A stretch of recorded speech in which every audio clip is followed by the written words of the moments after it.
Welcome to Study Loop. So here for part A, we know that the angle of incidence, theta sub B1, at B is complement of the critical angle at A. And so we can say sine of theta sub B1 would be equal to cosine of the critical angle, or we can say the square root of 1 divided by the refractive index of medium 3 divided by the refractive index of medium 2, quantity squared.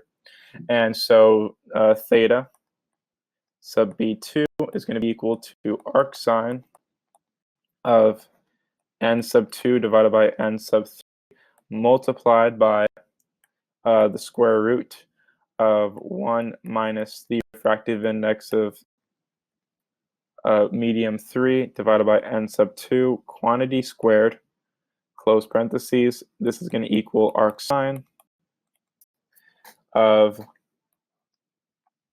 the square root of n sub 2 divided by n sub 3 quantity squared minus 1, close parentheses, and we find that theta sub B2 will be equal to 35.1 degrees. This would be our answer for part A. For part B, we know that n sub 1 sine of theta would be equal to n sub 2 sine of theta sub c, and this would be equal to n sub 2 times n sub 3 divided by n sub 2. And so we simply find that here theta is going to be equal to arc sine of n sub 3 divided by n sub 1, and we know that this is going to be 49.9 degrees. This would be our answer for part B. For part C, we know that here the angle of incidence theta sub A1 at A is complement of the critical angle at B. So we can say sine of theta sub A1 is equaling cosine of the critical angle theta sub C, which would equal 1, the square root of 1, minus n sub 3 divided by n sub 2 quantity squared, and then solve for the angle of refraction at A, angle of incidence rather, at A. This would be equal to arc sine of, we could say arc sine of n sub 2 over n sub 3 multiplied by the square root of 1 minus n sub 3 over n sub 2 quantity squared, and this will become theta sub A1 would become arc sine of the square root of n sub 2 divided by n sub 3 quantity squared minus 1, and this is equaling again 35.1 degrees. This would be our answer for part C. From part D, we know that here n sub 1 sine of theta will equal n sub 2 sine of theta sub A1. This would be equal to n sub 2 times the square root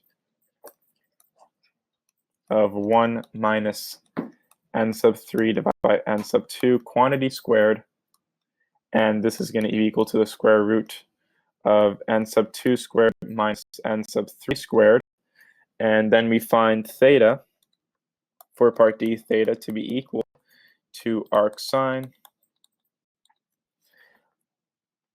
of the square root of n sub 2 squared minus n sub 3 squared divided by n sub 1. And we find that theta is going to be 26.1 degrees.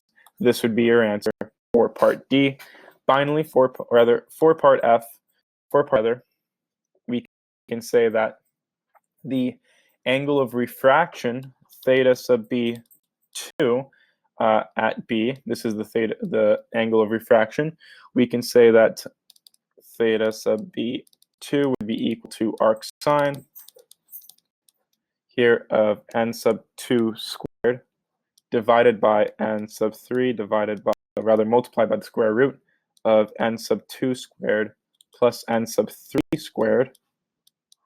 And this is equaling 60.7 degrees. This would be our answer for part E. And so we can then say that for part F, knowing n sub 1 sine of theta equals n sub 2 sine of the Brewster's angle, this would be equal to n sub 2 multiplied by n sub 3 divided by n sub 2 squared plus n sub 3 squared. Knowing that here the angle of incidence theta sub B1 at B is complement of the Brewster at A. And so we can just substitute for the Brewster's angle, and we find that here theta would be equal to arc sine of n sub 2 times n sub 3 divided by n sub 1 times the square root of n sub 2 squared plus n sub 3 squared, close parentheses. This is equaling 35.3 degrees. This would be our answer for part F. That is the end of the solution. Thank you for watching.